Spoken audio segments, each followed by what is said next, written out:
उत्तराखंड परिवहन विभाग और क्षेत्रीय परिवहन कार्यालय आरटीओ देहरादून आम नागरिकों को बेहतर, पारदर्शी और डिजिटल सेवाएं उपलब्ध कराने के लिए लगातार प्रयासरत है। देहरादून आरटीओ में स्थापित ई लॉबी के माध्यम से नागरिक अब अनेक परिवहन सेवाओं का लाभ स्वयं ऑनलाइन प्राप्त कर रहे हैं। इससे कार्यों में पारदर्शिता बढ़ी है, समय की बचत हो रही है और कार्यालयों में अनावश्यक भीड़ भी कम हुई है। ड्राइविंग लाइसेंस बनवाने से लेकर वाहन पंजीकरण, आरसी नवीनीकरण, रोड टैक्स भुगतान और ई चालान जैसी जरूरी सेवाएं ऑनलाइन उपलब्ध है। समय बचाने और लंबी कतारों से बचने के लिए आम जन अपॉइंटमेंट बुक कर शुल्क का भुगतान करने और अन्य सेवाओं के लिए आवेदन करने के लिए डिजिटल विकल्पों का उपयोग कर सकते हैं, जिससे लोगों का समय और श्रम दोनों बच रहे हैं।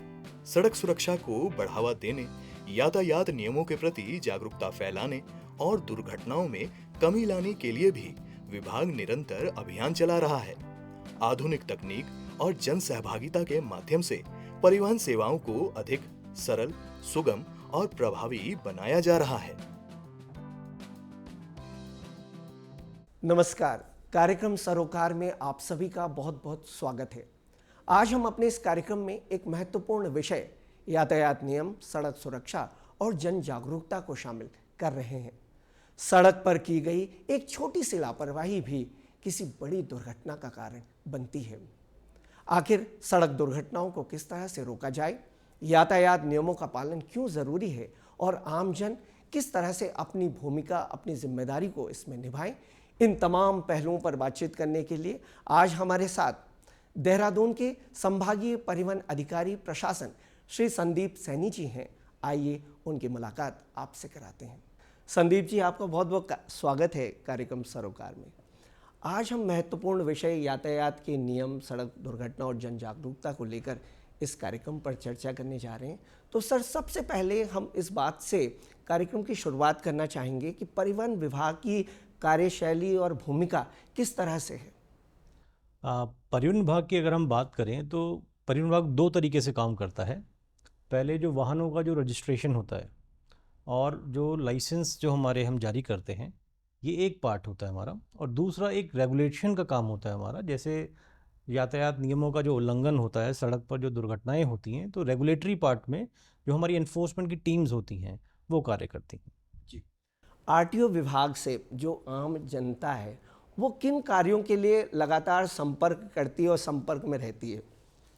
अगर परिवहन कार्यालय की बात करें हम, तो सबसे पहले गाड़ी चलाने के लिए या टू व्हीलर चलाने के लिए लाइसेंस की ज़रूरत होती है। तो लाइसेंस के लिए सबसे हमारे यहाँ पर जो ज़्यादातर लोग आते हैं उनका संपर्क लाइसेंस के लिए होता है।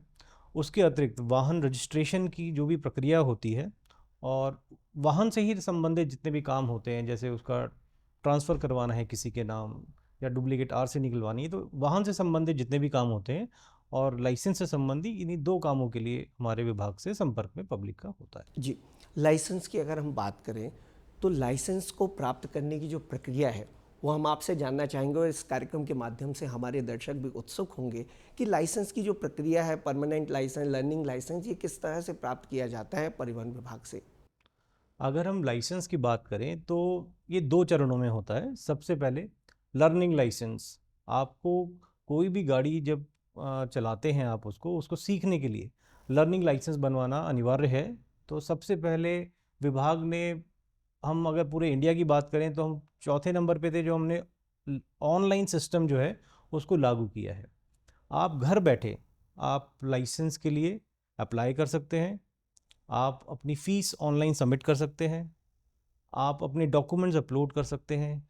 इनफैक्ट आप अपना जो ऑनलाइन टेस्ट का स्लॉट जो है कि आपको किस दिन किस समय आना है वो भी खुद चुन के आप आ सकते हैं। आप सारी प्रक्रिया ये आप अपने घर बैठे मोबाइल से भी कर सकते हैं, अपने कंप्यूटर से भी कर सकते हैं। अगर किसी को अगर इसमें दिक्कत आती है तो वो सीएससी सेंटर्स पे भी जाके कर सकते हैं, जो भी नज़दीकी सीएससी सेंटर्स हैं।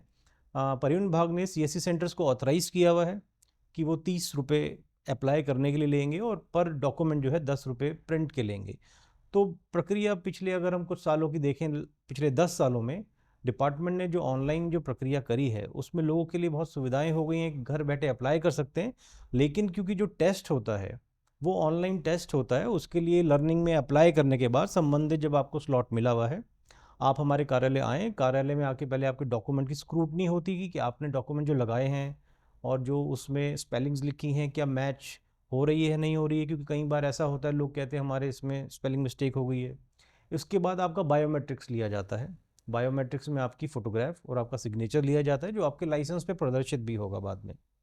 उसके बाद फिर लर्निंग लाइसेंस में एक ऑनलाइन टेस्ट लिया जाता है, और टेस्ट आपको खुद देना है, तो इसलिए परेशान होने की भी ज़रूरत नहीं है कि हमारे डिपार्टमेंट ने वेबसाइट पे उसके लिए एक मॉक टेस्ट भी दिया हुआ है। आप उसको मॉक टेस्ट को अप्लाई कर सकते हैं, उसको टेस्ट में खुद पार्ट कर सकते हैं। और 15 क्वेश्चंस उसमें ऑनलाइन रैंडम क्वेश्चंस आते हैं, यातायात के नियमों संबंधित क्वेश्चंस होते हैं, और उन 15 क्वेश्चंस में से लगभग 60% अगर आपके आते हैं, मतलब 9 क्वेश्चंस अगर आपके आ जाते हैं, तो आप क्वालिफाई हो जाते हैं। और वो भी रिजल्ट आपको साथ साथ स्क्रीन पे ही पता चल जाता है कि आप क्वालिफाई हुए हैं या डिसक्वालीफाई हुए हैं। और इससे भी आज ज़्यादा डिपार्टमेंट ने एक चीज़ और करी है कि लर्निंग लाइसेंस लेने के लिए आपको ऑफिस नहीं आना है। आपके पास मैसेज आएगा कि आपका लर्निंग लाइसेंस अप्रूव हो गया है, तो आप घर बैठे या किसी भी सीएससी सेंटर से या नेट कैफ़े से आप उसको लाइसेंस को प्रिंट भी कर सकते हैं। उत्तराखंड की राजधानी देहरादून में संभागीय स्तर पर और आपका रुझान भी रहता है और काफ़ी आप इस चीज़ को प्राथमिकता भी देते हैं कि ऑनलाइन तरीके से जो डिजिटलाइजेशन है वो ग्राहकों तक, जो आम जनता है, नागरिक है, उन तक पहुंच सके और ताकि उन्हें किसी भी असुविधा का सामना न करना पड़े। तो इसके लिए जो संभागीय कार्यालय देहरादून है, यहाँ पर आपके द्वारा ऑनलाइन चीज़ों को बढ़ावा देने के लिए क्या क्या चीज़ें की गई हैं, ये भी हम इस कार्यक्रम के माध्यम से आम जनता के सामने लाना चाहेंगे। इसमें अगर हम ऑनलाइन सुविधा की बात करें तो देहरादून जो है पूरे इंडिया के अंदर पहला एक ज़िला था जिसमें ऑनलाइन रजिस्ट्रेशन का सिस्टम हमने यहाँ चालू किया था। और उसमें जितनी भी वाहन की सुविधाएं हैं, अभी अगर हम डीलर की बात करें तो आपकी गाड़ियों के जो डॉक्यूमेंट्स होते हैं वो डीलर से डायरेक्ट हमारे पास ऑनलाइन आ जाते हैं। और अगर किसी गाड़ी का ट्रांसफ़र होना है, किसी आवेदक को अपनी गाड़ी का डुप्लीकेट आरसी निकलवाना है, तो वो भी बाहर सीएससी सेंटर से या अपने मोबाइल पे, क्योंकि हमारा जो वाहन की जो साइट है वो आप अपने मोबाइल पे भी एक्सेस कर सकते हैं उसको। आप सीएससी सेंटर्स या नेट कैफ़े कहीं से भी अप्लाई कर सकते हैं, और उसके बाद वो डॉक्यूमेंट आपके अपलोड हो जाएंगे। आपकी अब फाइल निकालने की भी ज़रूरत नहीं रह गई है। तो आपका 2 दिन के अंदर लगभग काम हो जाता है, जो हमारे सेवा के अधिकार नियम के अंदर भी है, और उसको फिर आरसी जो है हम डिलीवर कर देते हैं। इसके साथ ही जो ऑनलाइन की जो आपने बात करी, अभी हमने यहाँ पर एक वेटिंग हॉल बनाया है पब्लिक के लिए, जहाँ टैक्सेशन और रजिस्ट्रेशन का सारा काम किया जाएगा। उसमें हमने सिंगल विंडो सिस्टम किया है, साथ में हमने टोकन सिस्टम भी किया है, ताकि जो आवेदक आएँ वो बैठ जाएं और अपना कतार में ना लगें, बैठ के अपना काम हो सके। अभी हम इसमें एक चीज़ और इंट्रोड्यूस करने वाले हैं कि हम एक कियोस्क, एक कंप्यूटर सिस्टम लगाएंगे। अगर कोई किसी कारणवश अगर कोई अपने मोबाइल से अप्लाई नहीं कर पा रहा है या सीएससी सेंटर्स नहीं जाना चाहता है, तो वो हमारे इस वेटिंग हॉल में आके वो खुद भी अप्लाई कर सकेगा। हम यहाँ पर एक फैसिलिटी ऐड करने वाले हैं इसको। बिल्कुल, और बहुत ही सुंदर तरीके से आपने ये जो व्यवस्थाएं की हैं, इसके लिए सर आपको शुभकामना भी है।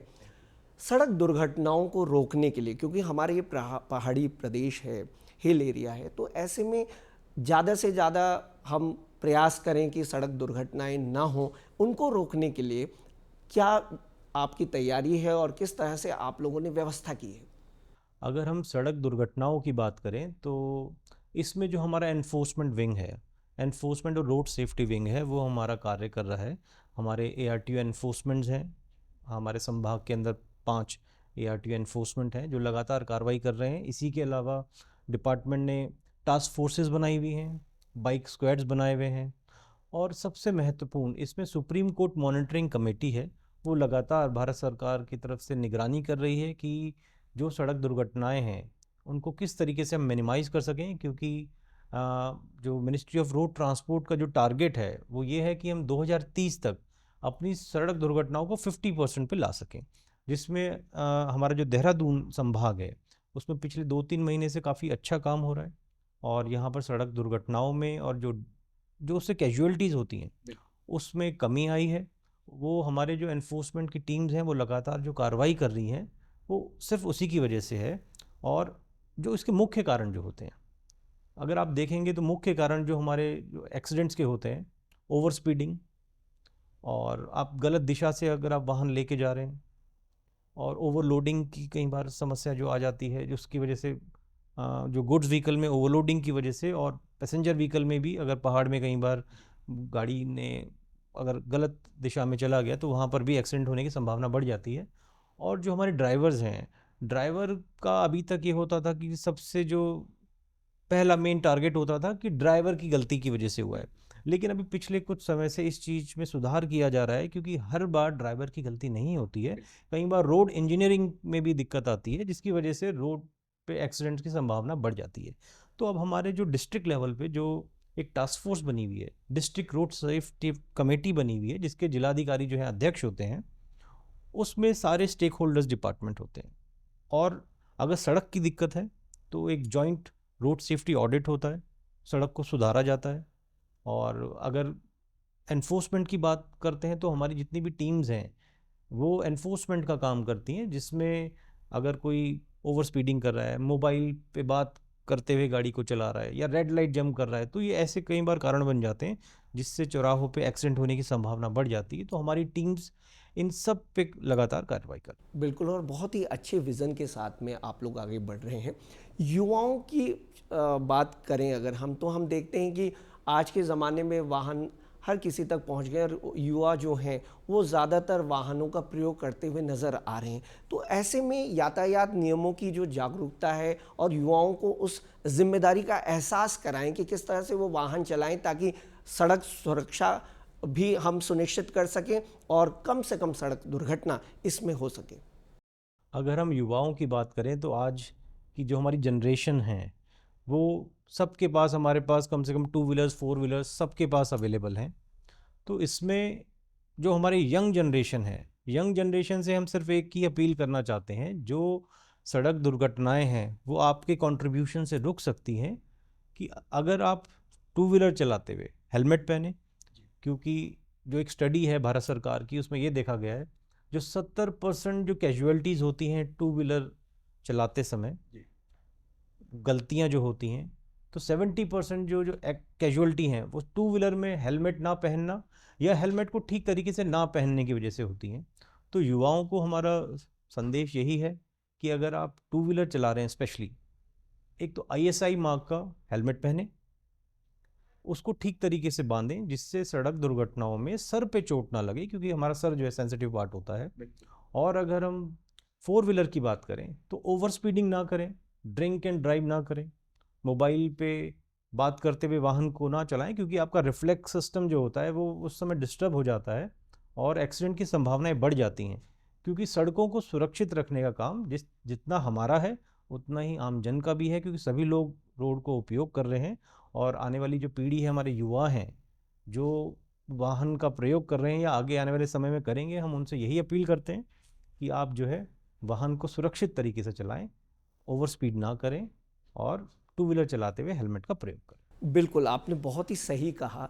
जिस तरीके से आम जनता जागरूक बनेगी और हम अपनी जिम्मेदारी का निर्वाह करेंगे और उससे हम सड़क दुर्घटनाओं को कम कर सकते हैं और सुरक्षित रह सकते हैं। ओवर स्पीडिंग और नशे में वाहन चलाने की बातें सामने आती हैं सर, तो कानून में क्या दंड प्रावधान और परिवहन विभाग इस पर क्या कार्रवाई करता है?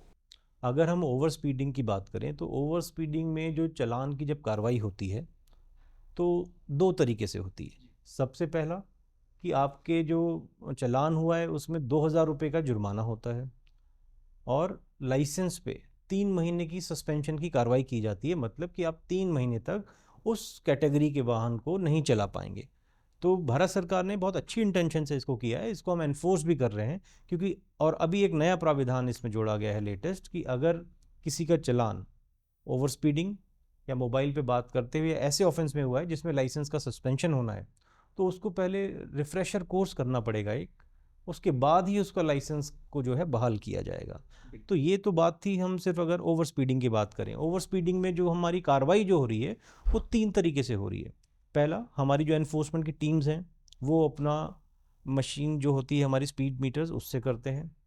एक हमारा इंटरसेप्टर्स हैं उनके पास हैं जो अलग अलग स्ट्रेचेस पे जहाँ ओवर स्पीडिंग हमने चिन्हित करी हुई है जहाँ पर होती है। दूसरा, हमारे automated number plate recognition cameras लगे हैं स्टेट के बॉर्डर्स पे, वहाँ से ऑटोमेटिकली उनकी स्पीड डिटेक्ट होती है और ऐसे वाहन चाहे वो हमारे उत्तराखंड के हों चाहे बाहर के हों, उनके भी ओवर स्पीड के चालान किए जाते हैं। तो ये एक बहुत बड़ा मुख्य कारण है जब ओवर स्पीड होने से सड़क दुर्घटनाएं हो जाती हैं। दूसरा, अगर हम ड्रिंक एंड ड्राइव की बात करें तो ड्रिंक एंड ड्राइव के ऑफेंस में हमारे सभी टीम्स के पास एल्कोमीटर है। एल्कोमीटर से चेकिंग की जाती है। अगर कोई निर्धारित मात्रा से ज़्यादा अल्कोहल का सेवन करते हुए पाया जाता है तो उसमें दंड का प्राविधान यह है कि एक तो उसकी गाड़ी सीज की जाती है, लाइसेंस पे रिवोकेशन की मतलब कैंसलेशन तक की कार्रवाई हो सकती है, और वो हमारे ऑफिस में कंपाउंडेबल नहीं है, उसको कोर्ट में ही भेजना पड़ता है और कोर्ट से ही उस पर आगे की कार्रवाई की जाती है। जी, हम अपने प्रदेश उत्तराखंड की बात करते हैं। यहाँ पर साल दर साल चारधाम यात्रा चलती आ रही है और चलती रहती है। तो ऐसे में जो परिवहन विभाग का रोड मैप है, किस तरह से यात्रा को सुरक्षित रूप से यात्रा चले और पर्यटकों को भी परेशानी का सामना न करना पड़े, तो उसके लिए जो रणनीति है, जो कार्यप्रणाली है, उस पर आप क्या कहेंगे सर? चारधाम यात्रा हमारे प्रदेश के लिए नहीं, पूरे हिंदुस्तान के लिए बहुत महत्वपूर्ण यात्रा होती है, क्योंकि देश विदेश से भी और हमारे अन्य प्रदेशों से काफ़ी लोग ऐसे हैं जो चारधाम यात्रा के लिए आते हैं। इसमें सरकार का एक जो मेन मकसद यही रहता है कि यात्रा हमारी सुरक्षित रहे और लोगों के लिए किसी भी तरह की कठिनाई ना हो उसमें। तो परिवहन विभाग का रोल इसमें बहुत इंपॉर्टेंट होता है, क्योंकि जो कमर्शियल गाड़ियां हैं जब वो चारधाम यात्रा के लिए जाती हैं तो उसमें उनको एक ग्रीन कार्ड लेना पड़ता है, और ग्रीन कार्ड केवल जो कमर्शियल गाड़ियां होती हैं, जो पैसेंजर गाड़ियां होती हैं, उनको लेना होता है। और हमारे जितने भी ऑफिसेज हैं, ट्रांसपोर्ट ऑफिसेज, वहाँ हमारे जो टेक्निकल ऑफिसर हैं उन गाड़ियों का इंस्पेक्शन करते हैं, ग्रीन कार्ड जारी करते हैं, और उसके बाद जब यात्रा चालू होनी होती है तो उसमें एक ट्रिप कार्ड की व्यवस्था की गई है कि हर ट्रिप पे उनको यात्रा में अपना ट्रिप कार्ड बनवाना है, जिससे सरकार को ये पता चल सके इस समय कमर्शियल वाहनों से कितने लोग यात्रा के अलग अलग विभिन्न पड़ावों पे पहुंच चुके हैं। इसके साथ ही हमारा जो पूरा चार धाम के लिए सेटअप लगाया जाता है उसमें हमारी कुछ चेक पोस्टें लगाई जाती हैं, जो स्टेट के और हमारे जो देहरादून संभाग के अलग अलग पॉइंट्स हैं, और हमारे प्रवर्तन दलों को तैनात किया जाता है कि किसी भी तरीके की ओवर स्पीडिंग और नशे की हालत में या कोई भी ऐसी गाड़ी ना चलाए, रैश ड्राइविंग ना करे जिससे सड़क दुर्घटना हो सके। क्योंकि पहाड़ में जब दुर्घटना होती है तो क्योंकि पहाड़ी क्षेत्र में दुर्घटना होने में जब गाड़ी नीचे गिरती है तो कैजुअलिटी की संभावना बढ़ जाती है। इसलिए हमारा प्रयास यही रहता है कि हमारी टीम्स कंटिन्यूसली मॉनिटर करते रहें, और स्पेशली दिन के समय जिसमें यात्री जो हैं सेफ महसूस करें।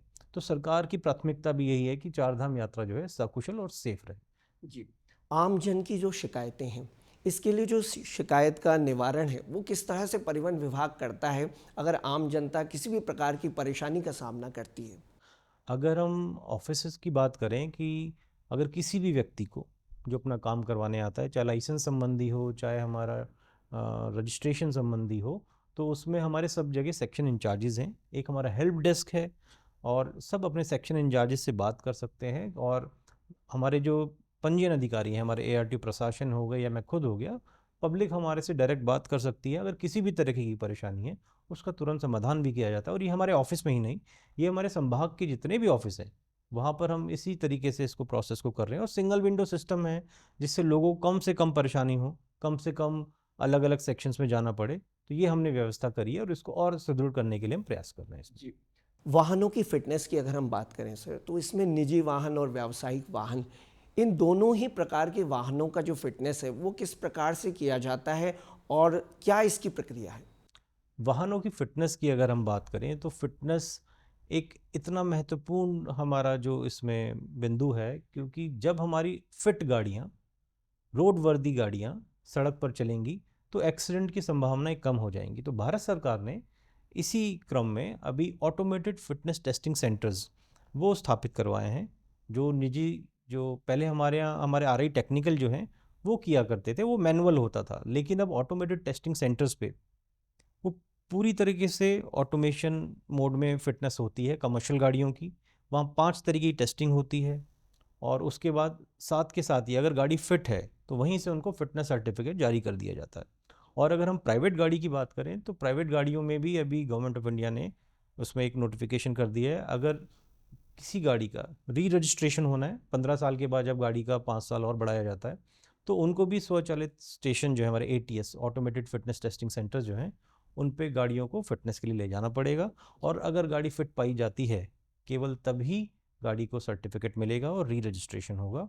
तो ये प्राइवेट गाड़ी के भी लिए अब व्यवस्था को लागू कर दिया गया है इसमें। ग्रीन एनवायरनमेंट की ओर हम बढ़ रहे हैं और ऐसे में जो प्रदूषण नियंत्रण जिस तरह से कहा जाए कि प्रदूषण नियंत्रण प्रमाण पत्र है, इसकी क्या ज़रूरत है और कितना इसको महत्व दिया जाता है जब भी वाहनों के इंस्पेक्शन की बात हो या फिर वाहनों को हम एक मानक उनके लिए निर्धारित किया जाए जिससे वो उस मानकों के अनुरूप वाहन जो है वो उसका फिटनेस के संबंधी या अन्य कार्य जो भी उसमें होते हैं।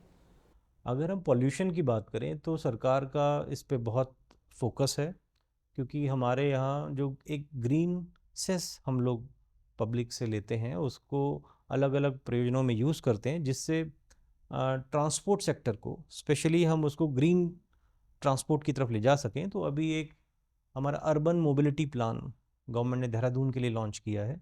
उसमें जितनी भी हमारी सिटी बसेस आपने देखी होंगी जो पुरानी चल रही थी, उसमें गवर्नमेंट सब्सिडी दे रही है उनको, जिससे वो नए जो हमारा कंटेम्प्रेरी जो फ्यूल है या जो नॉर्म्स हैं उसके हिसाब से चले और पुरानी बसें ना चलें। 50% तक सब्सिडी दे रहे हैं हम लोग। और इसके अतिरिक्त जितने भी हमारे पॉल्यूशन सेंटर्स हैं उस पर अभी व्यवस्था और चेंज की गई है, जिसमें रियल टाइम फ़ोटो खींचती है गाड़ी की और वहाँ सारी जो मशीनें हैं उनके थ्रू उनका पॉल्यूशन होता है। और जो ऑटोमेटेड फिटनेस टेस्टिंग सेंटर्स हैं उन पे जो 5 जो मेजर हमारे जो टेस्ट होते हैं उसमें से एक टेस्ट पॉल्यूशन का भी होता है।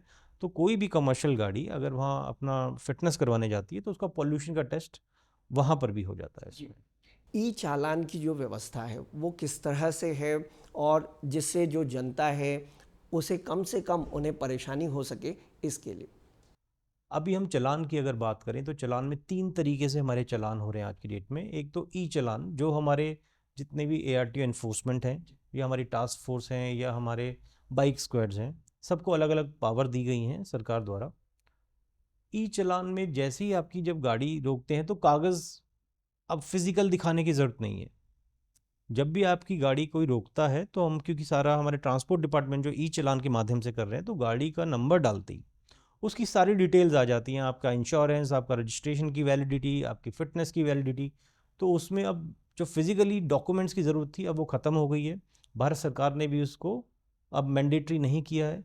अगर आपके डॉक्यूमेंट्स आपके डिजी लॉकर में हैं या एम परिवहन ऐप में आपने डाउनलोड किया हुआ है तो it is valid pan India, मतलब पूरे हिंदुस्तान में वो वैलिड है। आपको कोई भी एनफोर्समेंट अथॉरिटी ये नहीं कह सकती कि आप फिज़िकल डॉक्यूमेंट दिखाओ।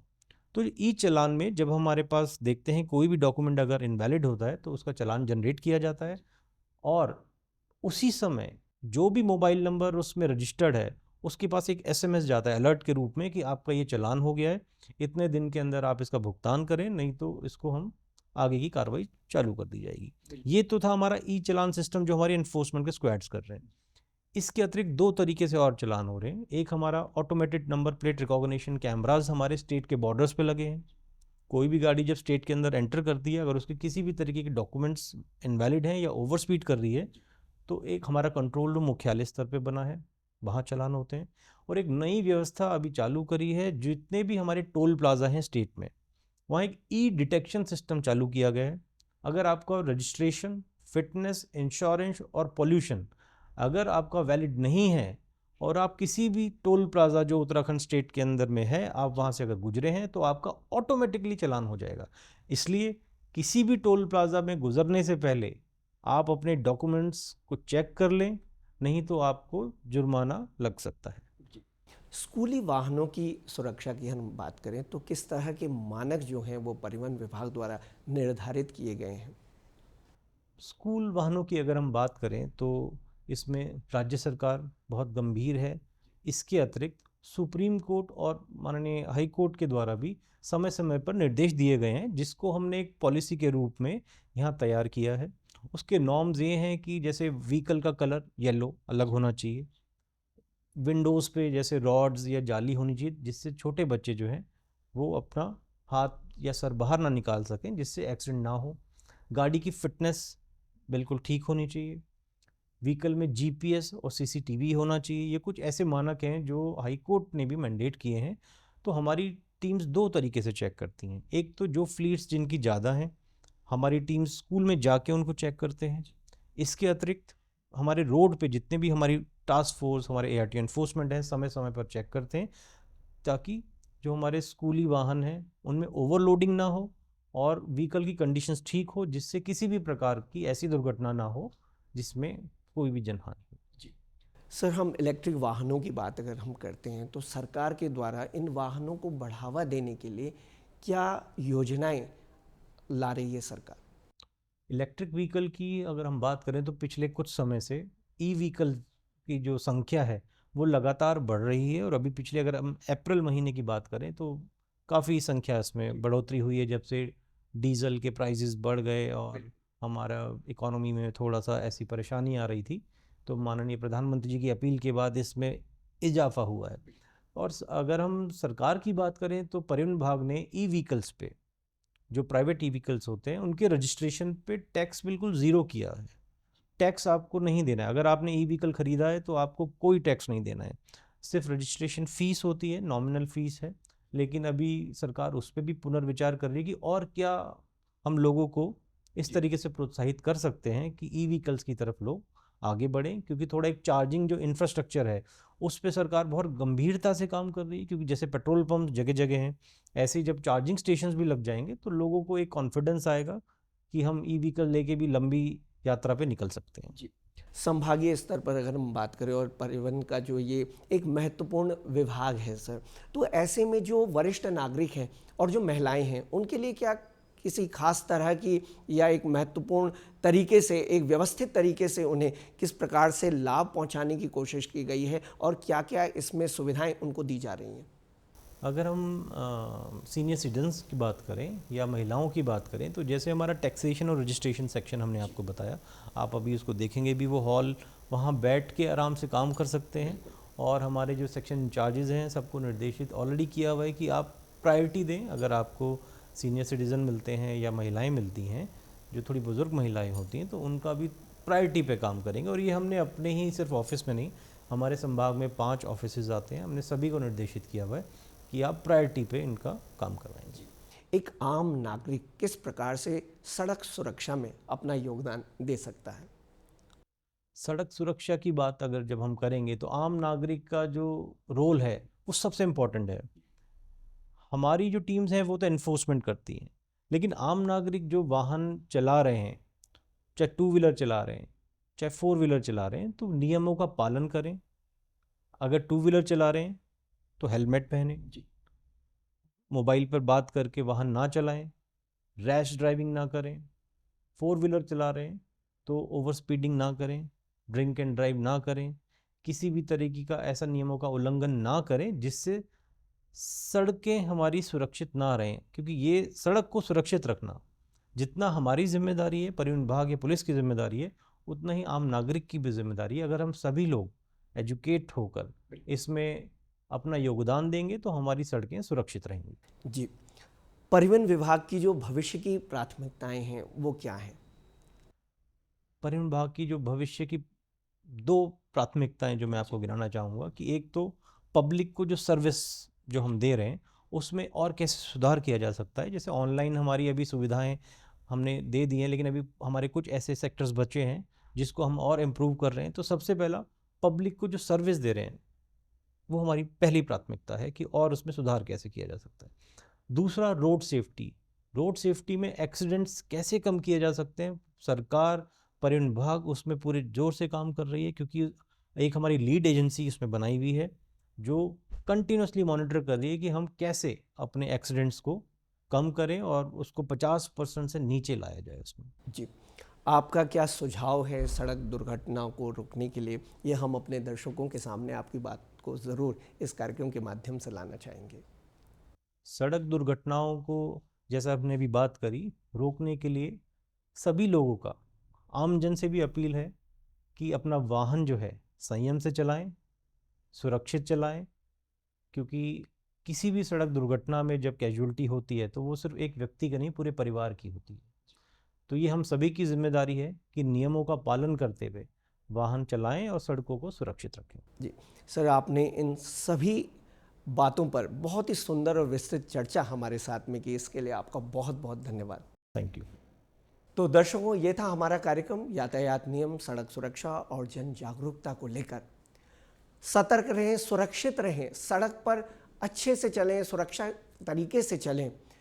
परिवहन विभाग और पुलिस की जिम्मेदारी ही नहीं है सड़क पर आपको सुरक्षित रखना, बल्कि आपकी खुद की जिम्मेदारी भी है कि आप यातायात नियमों का पालन करें और सड़क सुरक्षा को लेकर जागरूक रहें। इन्हीं शब्दों के साथ हम आपसे लेते हैं अनुमति। नमस्कार।